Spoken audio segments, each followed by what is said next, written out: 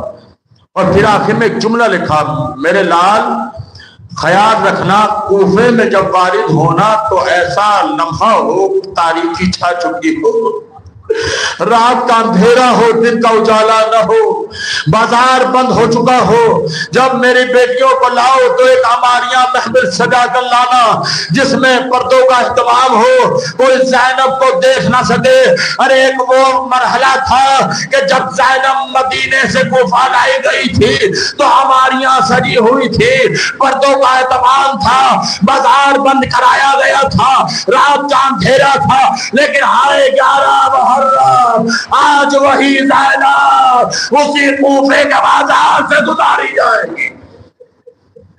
جناب فضا شمر کے قریب آئے، اے شمر میری شہزادی کہتی ہے ہو سکے تو ہمیں اس بازار سے نہ گزار، کسی اور دروازے سے لے جا۔ کہا کیوں؟ کہا اس لیے کہ زینب شہزادی زینب کا کہنا ہے ارے اس کوفے میں میرا بابا حکومت کر چکا ہے، ارے یہاں اس بازار کے بجائے کسی اور دروازے سے لے جا۔ شمر جواب دیتا ہے فضا جا کر اپنی شہزادی سے کہہ دو آج وہ کوفے کی شہزادی بن کر نہیں آ رہی ہے، آج ابن زیاد کی قیدی بن کر آ رہی ہے، آج اسی بازار سے جانا ہوگا۔ جیسے زینب نے سنا ایک مرتبہ تڑپ کر کہتی ہے فضا جا کے شمر سے کہہ دو اگر تو اسی دروازے سے لے جانا چاہتا ہے ارے کم سے کم اتنا احسان کر دے کہ ہمارے لیے پردوں کا اہتمام کر دے، ارے تاکہ چادروں کے ذریعے اپنے چادروں کو ڈھک سکے، اپنی چادروں کو ڈھک سکے۔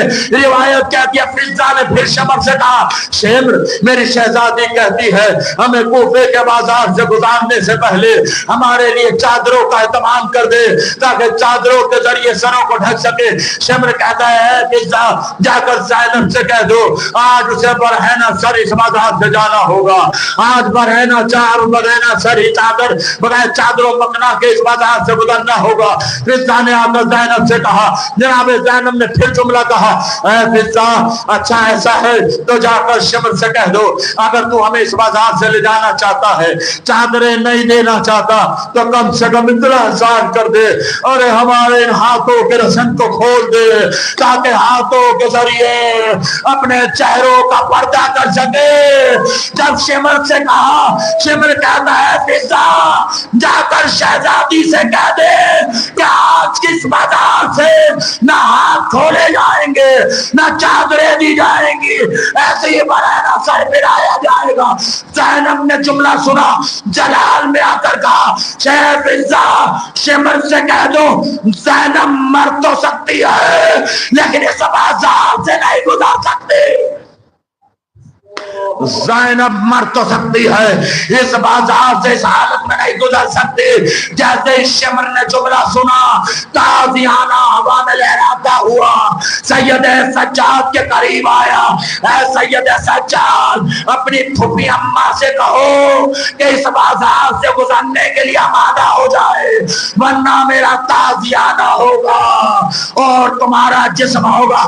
میرے مولا سید سجاد نے ایک مرتبہ بابا کے کٹے ہوئے سر کو دیکھا، ایک مرتبہ پھوپھی اما کے چہرے کو دیکھا اور سر کو جھکا لیا۔ ایک جملہ کہا ہے، پھوپھی اما ذرا بابا کے سر پر نظر کیجئے۔ جیسے ہی زینب نے بھیا کے کٹے سر کو دیکھا، نوکے نیزہ پر ہوا کا جھونکا آیا، چہرے سے بال ہٹے۔ زینب نے کیا دیکھا؟ حسین کے کٹے سر سے آنکھوں سے آنسو ٹپک رہے تھے۔ زینب تڑپ گئی، اے بھیا آپ گریہ نہ کرے، زینب جانے کے لیے آمادہ ہے۔ ارے زینب بازار سے گزر جائے گی۔ اے بھیا جس زینب کو آپ کو حیات میں آپ کا رونا گوارا نہ تھا، آج اس نوکے نیزہ پر زینب آپ کے آنسو کیسے برداشت کر سکتی ہے؟ اے بھیا زینب کوفے سے شام کے بازار سے جس حالت میں چاہے گزر جائے گی۔ انا للہ و انا الیہ راجعون۔ سیعلم الذین ظلموا ان منقلب ینقلب۔